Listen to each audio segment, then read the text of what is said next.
Hello, football fans around the world. We just had the draw for the Europa League for the group stage. I want to talk to you a little bit about that. Yes, yesterday we saw the last matches in the playoffs. You can see here on the screen some interesting results. We saw the last set of teams qualifying for the Europa League for next season, at least for the group stage. Standard Liège was able to go through with a 3-1 result. Copenhagen fell at home 0-1.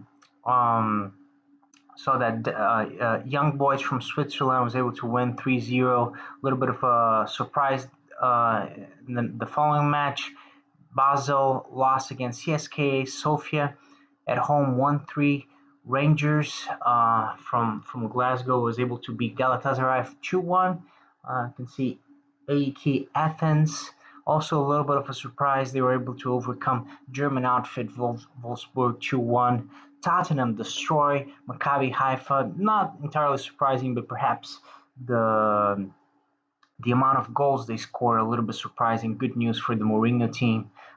Maybe they're in a position to do better this year, but certainly a good result here, qualifying for the group stage. They'll be one of the teams that we'll be looking at to reach pretty far in the competition. They won 7-2 against Maccabi Haifa, Festival of Goals. Sporting Lisbon, pretty disappointing, losing 1-4 against the Austrian team. And perhaps the most remarkable one, AC Milan coming back to Europe, and they had to go to the penalty kicks to defeat the small Portuguese team Rio Ave, which is a somewhat surprising result. But they were playing away from home, and this is their return to Europe. So I'm sure AC Milan will be glad that they were able to at least make it to the group stage, even though a club of their size, of their importance, I'm sure they want to go back to the Champions League at some point.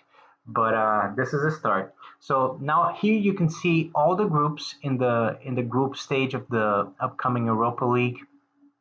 Just going to talk about the groups one by one and kind of like give you an outline of what I'm expecting to see in the coming months, just like I did with the Champions League draw in the Champions League groups.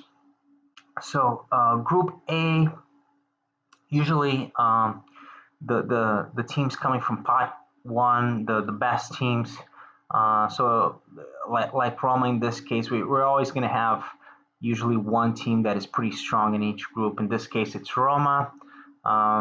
Always a threat in the later stages of the competition when they play the Europa League. So good team, the Italian outfit.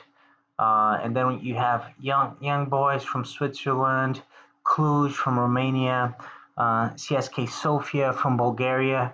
All really respectable teams, but obviously none of them any teams with Roma sort of size, and they don't have the kind of resources that team like AS Roma has. But all respectable teams. It should be an interesting group stage for Roma, but they should go through.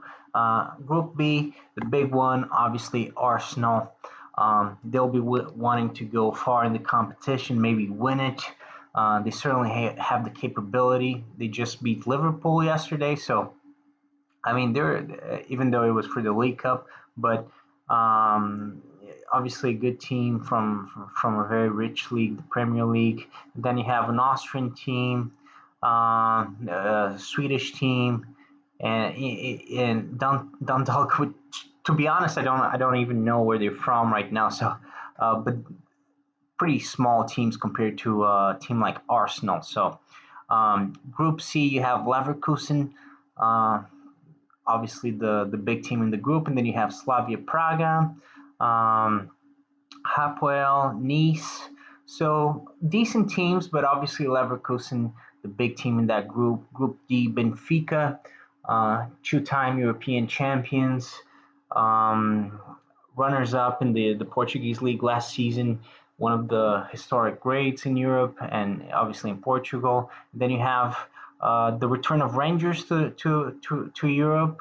Um, Standard Liège, good team from Belgium, and then Lech Poznan from Poland, probably the smallest team in the group.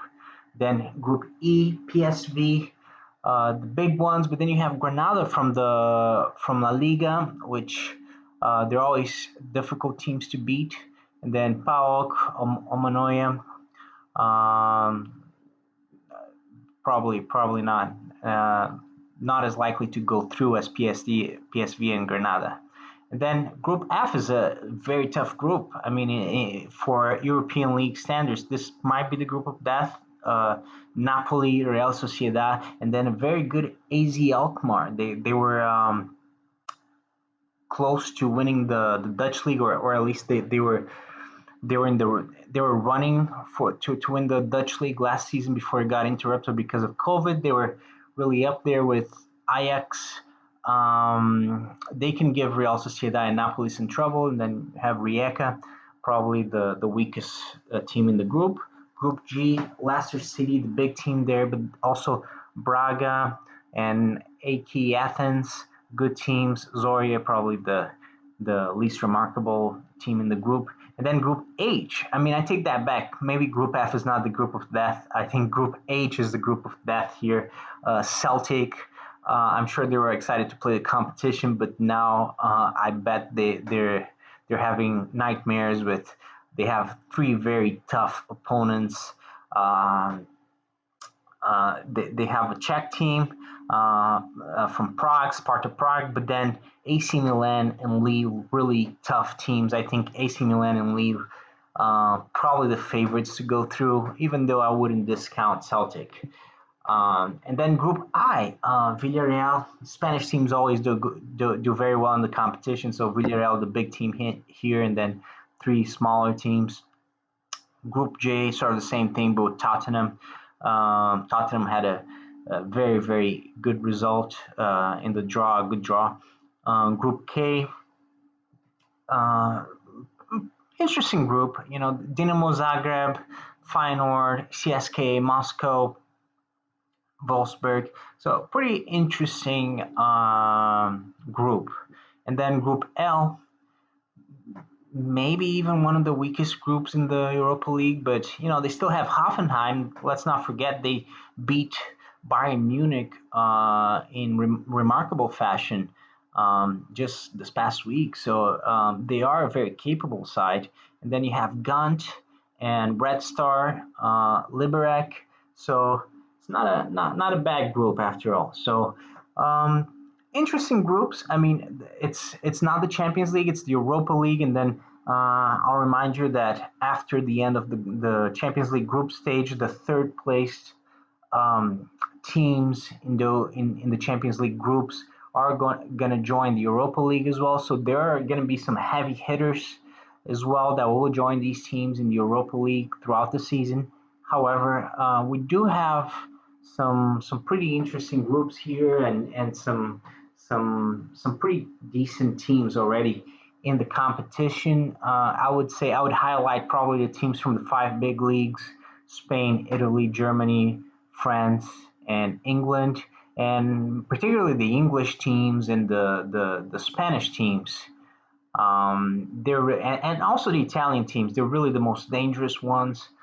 I think when you look at the English teams, all three of them, they're looking very good. Tottenham, Arsenal, Leicester City, they're they're good teams. I think they're going to be certainly they're going to be players in the Europa League this season. Then you have from Italy, you have also very good teams: Roma, Napoli, AC Milan, three historical teams, three actually really big clubs. They should be also pretty big players here in the Europa League. And from Spain, I mean, you always think they're not quite going to be at that level because they're usually not very big teams from Spain. Real Sociedad, Granada, Villarreal, so kind of like second tier teams from the Spanish league. However, I mean, the Spanish teams always seem to do very well. And obviously, you know, if Sevilla, for some reason, they finish third in their group in the Champions League and they end up in the Europa League, I mean, you know they're going to win it. So Spanish teams always a threat. And then And the two German teams here, Leverkusen, Hoffenheim, also looking very dangerous. So it should be an interesting group stage for the Europa League before the some teams join from the Champions League for the knockout stages. So just wanted to talk to you a little bit about the draw, about about what we're going to see in the upcoming months in the Europa League, and I hope you enjoyed the analysis. Thank you very much.